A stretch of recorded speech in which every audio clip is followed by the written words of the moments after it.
So I'm starting this recording and my neighbors are now fighting next door. And I'm pretty sure it's a case of domestic violence happening. Whoa, this is pretty damn interesting.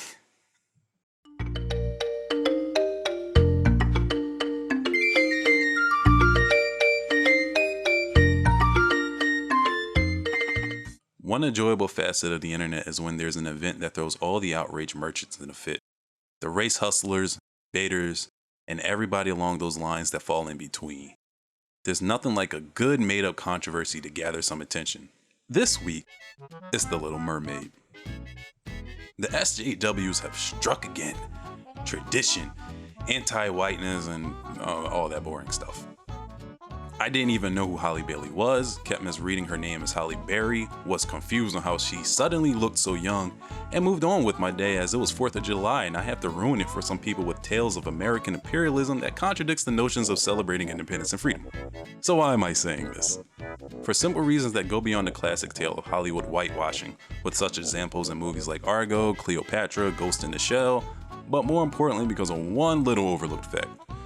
She's a fucking mermaid in a tale that was massively rewritten to be family friendly and for all audiences to enjoy.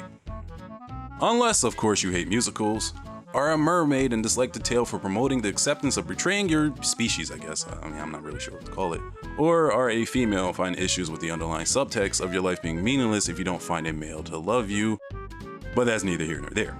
Going back to the main topic, however, the talking points of tradition are stupid, as Disney's Little Mermaid and the original tale by Danish author Hans Andersen are far removed. Those oysters in her hair, well, the comb that was in her hair, it's 8 of them, and they're clamped to her tail.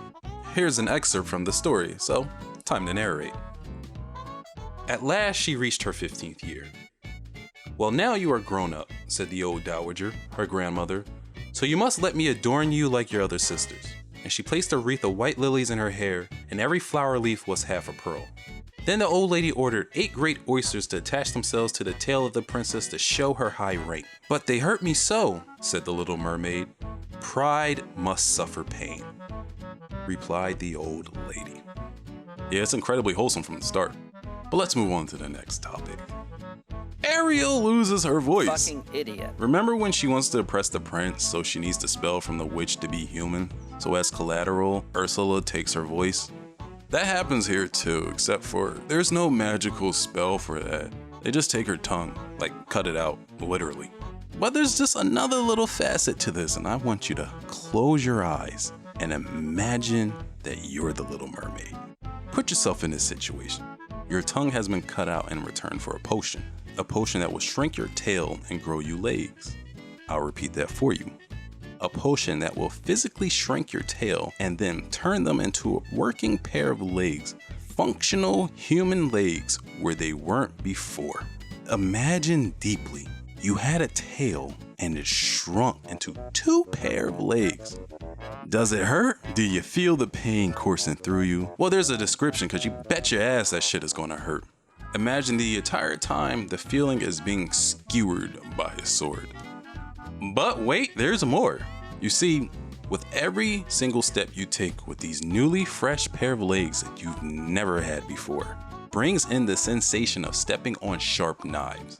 And I could tell you this as a somewhat half-retired athlete that suffers from on again, off again pain in my left Achilles almost every single day. No thank you. Of course there's more to the story, but this is a quick synopsis and I want to save the best for last.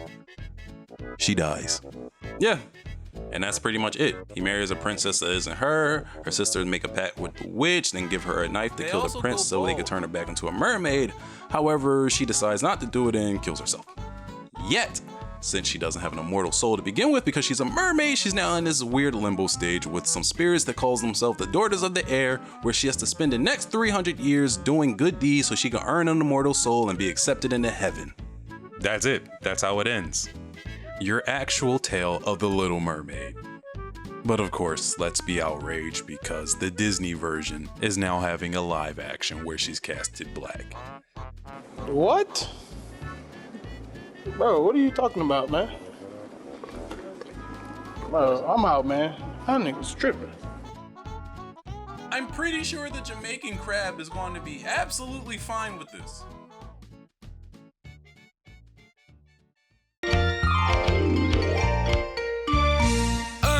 the sea, under the sea, under the sea, under the sea. We just be watching these niggas wildin' with cheerful glee. Up on the shore, they hate the gays, and getting triggered makes the day. While we're just basking on this black casting under the sea.